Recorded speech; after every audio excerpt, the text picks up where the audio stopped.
Welcome into the Monday episode of the David Hookstead Show. I hope you all had a wonderful weekend. Watched the NFL draft on Thursday, Friday, and Saturday. Hung out with your friends, did whatever. I had quite a bit of fun this weekend. I had the opportunity to crush all of Ozark, which we're going to get here to at the end of this episode.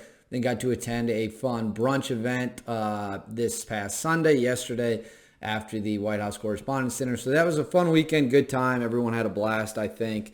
And anyways, we're going to talk about a few things here. First, Elon Musk, who we all know is in the process of buying Twitter for more than $44 billion, a whole big chunk of change, obviously. He's been on an absolute bender when it comes to lighting up Twitter. And people hate him, despite the fact he says things that I think any rational person can agree with. Most notably, this was a tweet that he went that went mega viral, I believe, on Friday. And currently it has 1.1 million likes and almost 125,000 retweets. And he said the far left hates everyone, themselves included. And then he followed that up by saying, but I'm no fan of the far right either. Let's have less hate and more love. And the follow-up has 771,000 likes, 53,000 retweets, just bonkers viral numbers. I did not know this. Elon Musk has almost 90 million Twitter followers, which is an unbelievably high amount of Twitter followers. Obviously, 90 people, that's more than, or that's a little less than a third of the United States of America. Obviously, more people than just those here in America are following. But what's crazy to me is that people are finding ways. Ooh, I just saw myself off screen in the camera. My hair's sticking up. Can't have that. People are finding ways to twist this, to go after Elon Musk. I saw some moron was saying that the only people that care about freedom of speech are white men. That is, of course, complete lunacy, and you have to be an idiot of epic proportions to believe that. Your rights, whether it's the First Amendment, Second Amendment, Fourth Amendment, whatever it might be, those apply to everyone, and everyone should care about it. I don't care if you're a white man, a black woman, a Native American, whatever. It shouldn't matter. If you are an American, you should care about that. But this just goes to show that Elon Musk is not the one that's off-center and crazy here. Elon Musk is saying things that normal, everyday, moderate people agree with, which is that the extremes on both sides, no one wants to deal with them. They're crazy people, and that is 100% true. Now, the difference between that is this. The far-right extremists, the lunatics on the far right, have no real power of any kind. Like, they don't run the government. They're not in your universities. They're not teaching your kids. When you look at people at the far left, AOC is arguably, outside of Nancy Pelosi, the most influential Democrat politician in the House, right? Now, she's not passing bills or whatever, but because her following is so large, she can lean on and put pressure on and kind of tip the scales as she sees fit. Look at how many different university leaders in this country are whacked out and absolutely out of their minds, pushing insane things, teaching your kids things that are frankly not even close to being true, anti-American ideals. We all know it. This is not some big, big mystery. And then Elon Musk states the obvious, that these people hate everyone, which is 100% true. And then people lose their minds and collectively pretend like he's Hitler 2.0 and that he's going to burn the world down and, he's a Nazi and all that stuff. Look, the reality of the situation is this. If you're someone who constantly attacks, you're constantly angry, you're constantly miserable, you're looking for reasons to be angry, newsflash, you do hate everyone. That's just the way it is. You live a hateful life. You are a hateful person. And why would anyone want to do that? Like, I have friends all over the political spectrum. I have friends who are very liberal. I have friends who are very conservative. I have friends who are not political at all. I have people that are right smack dab in the middle. But the reality is I can get along with anyone. I can drink beer with anyone. I can watch football with anyone because I'm not looking to constantly be outraged by what people do. If I disagree with you, I disagree with you. If you're a good person, I'll still spend time with you. I'll still be friends with you.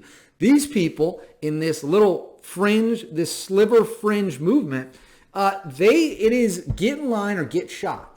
If you step out of line, they want to line you up against the wall and shoot you. That's what they think is an acceptable thing to do. That's what they think is normal. It is conform to what we want or we will ruin your life. You just saw the New York Times go after Tucker with, quite frankly, one of the most nonsensical articles I've ever read. I don't even know what the point is. I'm not going to get into it on camera, but I can promise you there's at least one blatant lie that was published in there that is so blatantly false. It is a scumbag thing to have done.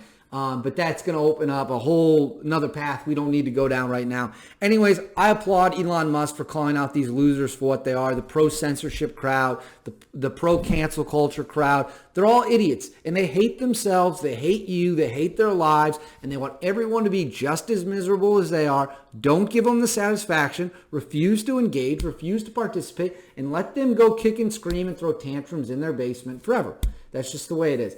Next, speaking of Twitter, Bill Maher, another guy who's been a refreshing voice in the news lately, even though he's a liberal. See, there you go. Classic example of someone who's a liberal dude, but is a rational actor, rational thinker, and a smart dude, and he's fun to listen to. I disagree with maybe half of what he says, maybe a little more. 5 years ago, probably disagree with about 80% of what he said. So clearly, the tides have shifted to some degree, but he was saying, he said Twitter failed. Twitter failed when it came to censorship. He talked about the Babylon Bee. He talked about the Hunter Biden laptop story that the New York Post got in big trouble for. Twitter failed. When you start picking and choosing winners and losers, you're no longer a platform. You're now essentially a publisher.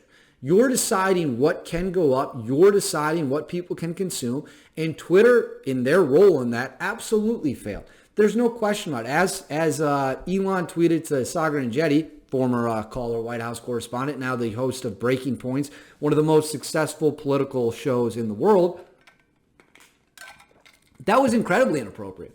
Wildly inappropriate to ban a news story shortly before an election. I don't think it would have changed the outcome of the election. I think that's a little bit of fantasy land from some people on the right who think that laptop was going to, change the election. The reality is people in Nebraska making $10 an hour just trying to get ahead and feed their families are not overly worried about a laptop. What they're worried about is how are my bills going to get paid? How are my kids going to be able to go to school? Am I going to be able to put food on the table? So I don't know if I buy it would have changed the election.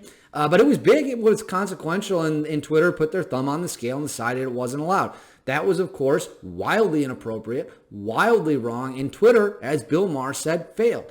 And hopefully when Elon Musk takes over, we got a new sheriff in town, that nonsense comes doing it. That nonsense comes doing it. I mean, look, people have gotten in trouble for stating things that are basic facts, like men are men and women are women, and people have gotten banned for that. And that is unacceptable. You should not be banned for stating things that are scientifically true. Okay, it's like in 1984, where they said the final command is that you won't believe what your eyes are telling you, and this is the most important command. That's essentially what's going on right now. If you're not allowed to admit that men are men and women are women, then as a society, we've gone fully off the rails. We have gone fully off the rails. We're living in fantasy land. We're living in a land of delusion. And let's just admit it. Let's just say, hey, if I can't say a man's a man, and I can't say there's biological differences between men and women, we're off the rails. That's all there is to it. Finally, Ozark. Okay, so Saturday. I woke up Saturday, kind of had to get some stuff done in the morning, and then I turned on Ozark at about 1:30-ish in the afternoon. I watched all 7 episodes back to back, but all of them in a row, right through dinner, finished them, then went to bed. Part 2 of season 4, the final season of Ozark. I loved the ending of the show. Now, I'm going to warn you, spoiler coming up, do not continue watching. Let me repeat that. Do not continue watching if you have not finished Ozark, because I'm going to spoil the ending, okay? I'm going to count to 5, click out, get out of it. 1, 2, 3, 4, 5. If you're still here, you've been warned, you know what's coming. There's 2 points I want to make about the end of Ozark. First, Ruth dying was perfect. That had to happen because she finally was in a happy place. She finally was winning in life, finally had some success. But it's a classic example of you can be done with your past, but your past is not done with you, which is the entire theme of Ozark, right? That was the entire theme of the show.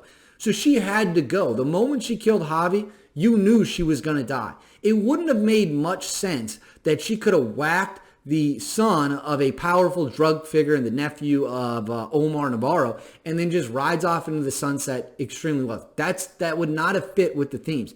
Point 2, Jonah smoking that guy with the shotgun at the end, which we believed happened because screen goes dark. You just hear a gunshot. Did he draw down on Jonah? I highly doubt it. But this is a major callback to season 1.